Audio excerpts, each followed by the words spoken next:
사회적 거리두기 해제로 그동안 중단됐던 대면 수업과 다양한 행사가 다시 시작되면서 썰렁했던 대학가도 모처럼 활기를 띠고 있습니다. 요즘 저녁 모임이 늘고 있습니다. 골목 상권 회복을 기대하는 바람도 늘었지만 코로나 이전으로 매출 회복이 가능할지는 예측이 어렵습니다.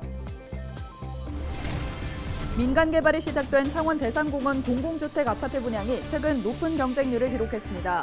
투기 우려에 대한 대책과 함께 분양 정보까지 부동산 돋보기에서 짚어봅니다. 국민의힘 경남지사 선거 후보로 박완수 국회의원이 최종 확정됐습니다.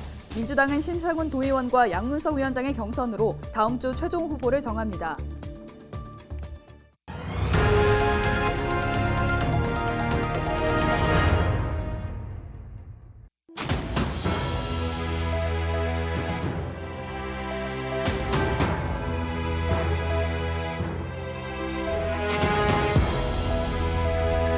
여러분 안녕하십니까? 헬로TV 경남뉴스입니다. 사회적 거리두기 해제로 대면 수업이 시작되면서 썰렁했던 대학가도 활기를 띠고 있습니다. 그동안 중단됐던 대면 행사가 재개되고 축제도 다시 열릴 예정인데요. 대학생들은 캠퍼스 낭만을 즐길 기대감에 부풀어 있습니다. 보도에 표영민 기자입니다. 오랜만에 학생들로 북적이는 강의실. 교수와 학생들 사이의 가림막은 사라졌고 학생들은 좌석을 띄우지 않은 채 옹기종기 모여 수업을 듣습니다. 지난 18일부터 사회적 거리두기가 해제되면서 강의실 풍경도 코로나 이전으로 돌아갔습니다. 동기들을 잘 만나지 못했던 새내기 대학생들은 대면 수업 소식이 반갑기만 합니다. 평소에는 이제 비대면 수업이 주였는데 대면 수업을 하게 되면서 친구들도 같이 만나고 수업도 이제 눈으로 보고 들을 수 있게 되니까 더 학업에 도움이 되는 것 같아요. 그동안 코로나19로 사라졌던 대학가의 대면 행사도 3년 만에 재개됐습니다.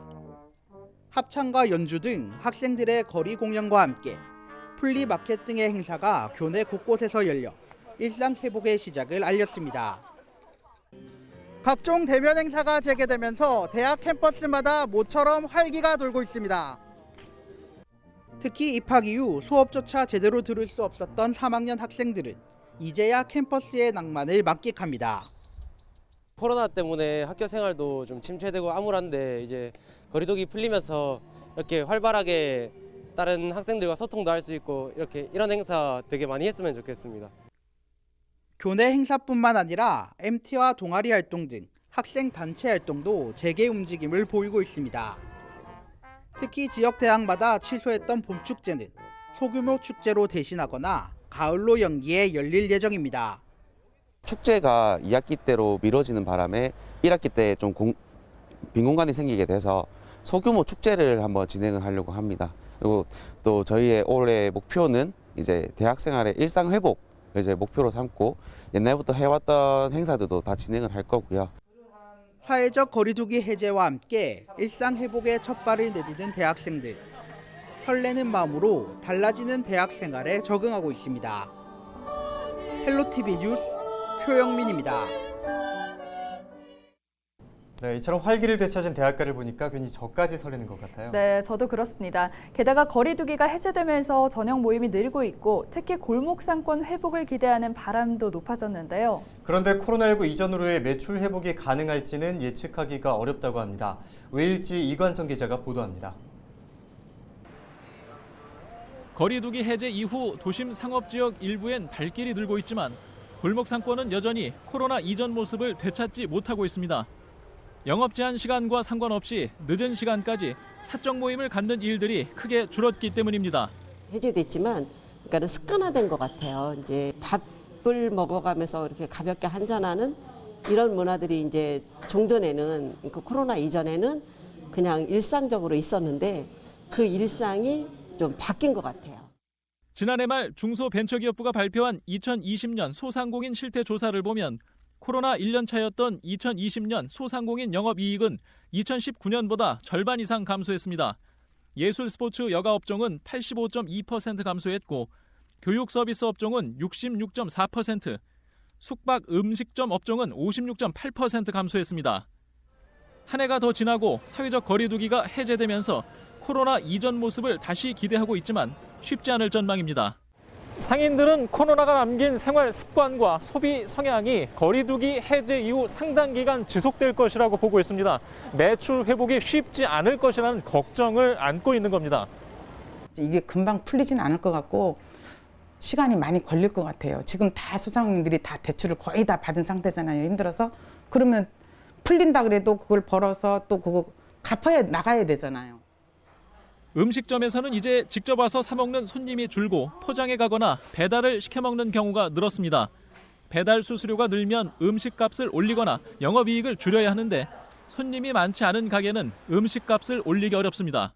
배달이 지금 현재 그 매일 그 매출액의 20% 가까이가 돼요. 그러니까 안 할 수가 없는 거죠. 사실 그렇다고 그래서 이게 배달은 막 수수료가 많이 나가니까. 적자가 늘어가는 상인들은 매출 회복 때까지 마냥 기다릴 수도 없습니다.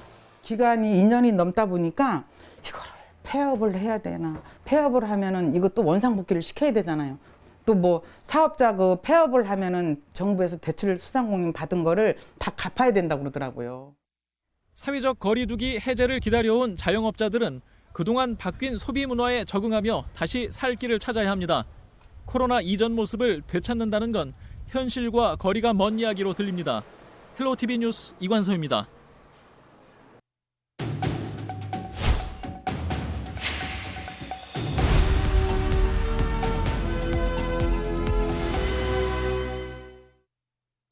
우리 지역 부동산 소식을 짚어보는 부동산 돋보기 시간입니다.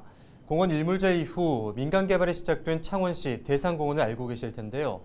얼마 전 이곳에 있는 공동주택 아파트 분양이 있었는데 청약 경쟁률이 치열했습니다.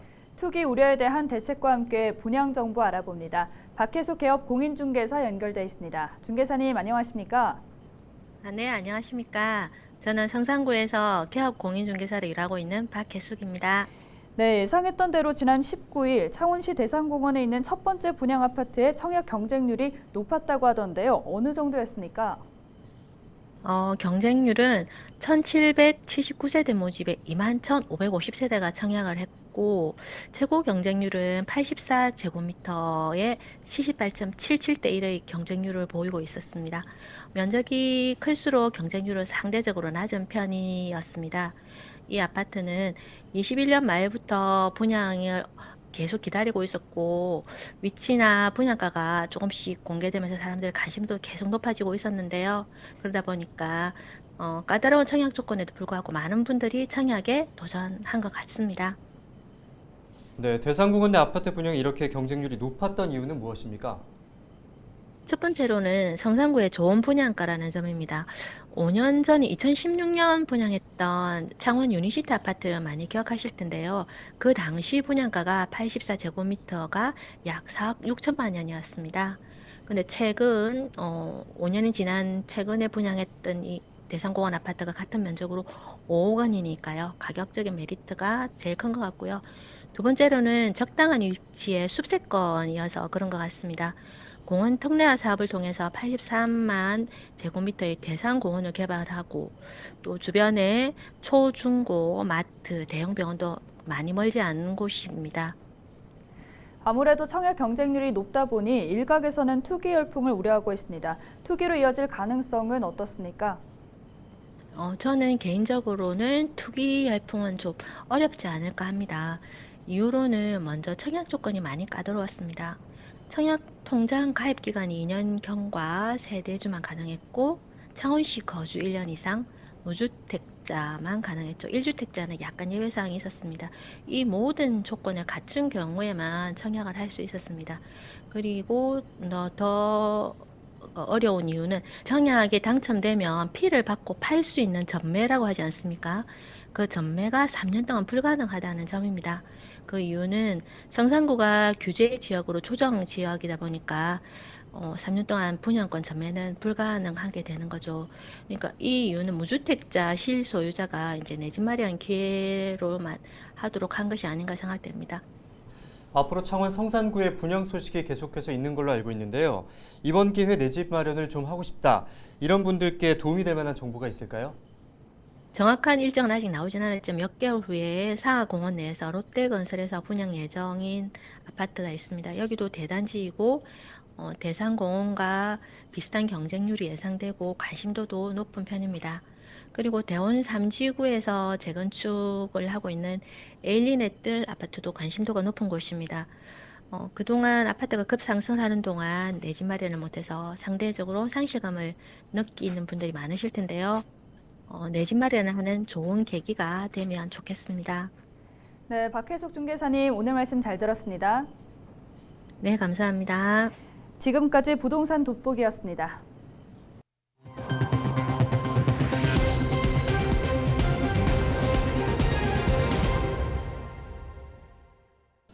국민의힘 경남도지사 선거 후보로 박완수 국회의원이 최종 확정됐습니다. 국민의힘 공천관리위원회는 지난 20일부터 이틀간 열린 경선에서 박 의원이 과반 득표율로 이주영 예비후보를 누르고 최종 경남지사 후보로 확정됐다고 밝혔습니다. 박 의원이 경남지사 후보로 선정되면서 지역구인 창원시 의창구 국회의원 재보궐선거가 오는 6월 1일 지방선거와 함께 치러질 전망입니다. 한편 더불어민주당에서는 신상훈 경남도 의원과 양문석 통영 고성지역위원장이 경선을 벌여 오는 28일 최종 후보가 확정될 예정입니다. 네, 다음으로 코로나19 소식입니다. 지난 21일 하루 경남에서는 모두 4,625명의 신규 확진자가 발생했습니다. 모두 지역 감염인데요. 지역별로는 창원이 1,491명으로 가장 많았고 이어서 김해와 진주, 양산, 거제 등에서 1,000명 이하의 확진자가 나왔습니다. 이렇게 되면서 경남의 코로나19 누적 확진자 수는 100만 명을 넘어섰습니다. 위중증 환자는 현재 23명입니다. 지난달 29일부터 이달 21일까지 추가된 사망자는 8명이며 경남의 누적 사망자 수는 1,116명입니다.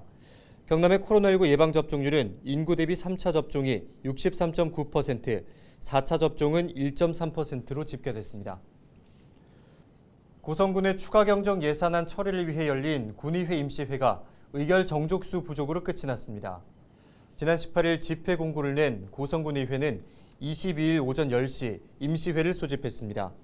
군의회는 재적의원 11명 가운데 4명이 참석하면서 의사 정족수를 채워 개의했고 다만 과반수 출석이 되지 않아 의결 정족수 미충족으로 1시간 반 뒤 산회를 선포했습니다.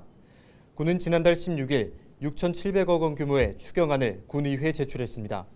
하지만 사전 협의가 없었다는 이유로 상정되지 않자 군의회에 임시회 소집을 요구했습니다. 원칙과 절차 과정을 충분히 지켰던 행정의 갈등 정쟁을 일삼는 것이 아니라 거짓말을 하고 있는 의원들이 해야 될 것들을 제대로 이행하지 않는 의원들이 더 정쟁을 유발하지 않는가, 저는 그렇게 봅니다. 앞서 지난 21일 고성군의회는 군의 추가 경정 예산안 편성과 관련한 입장문을 발표했습니다. 군 의원들은 군민 삶에 직결된 예산은 우선적으로 지원돼야 한다는 입장이라면서 다만 행정 절차를 이행하지 않았거나 다소 시급하지 않은 예산은 향후 처리하는 것이 타당하다고 밝혔습니다. 국민의힘 창녕군수 선거 경선 후보에서 탈락한 한정우 현 군수가 반발하고 나섰습니다. 한 군수는 22일 연차를 내고 국민의힘 경남도당 앞에서 기자회견을 열어 도당은 경선 후보에 들지 못한 사유를 공개해야 한다면서 재심을 청구한다고 밝혔습니다. 또 현직 군수가 경선에 배제당했다며 각종 여론조사 선두 후보를 탈락시키는 결과를 받아들일 수 없다고 주장했습니다. 앞서 국민의힘 경남도당 공천관리위원회는 창녕군수 선거 경선 후보로 권유관 전 도의원과 김부영 전 도의원, 김춘식 창녕군 의원을 발표했습니다. 초록우산 어린이재단이 자립을 준비하고 있는 청년들을 위한 S페이스 사업을 하고 있습니다. 이 사업은 자립준비 청년들을 위한 프로그램으로 청년들에게 맞춤형 교육을 비롯해 다양한 현장 체험을 제공하고 있습니다. 지난 21일 참가자들은 LG 헬로비전 가야방송 오픈 스튜디오를 찾아 아나운서와 PD 직무 등 방송 직업 체험을 했습니다. 재단은 이번 사업으로 자립준비 청년들의 역량을 강화해 나가겠다고 전했습니다.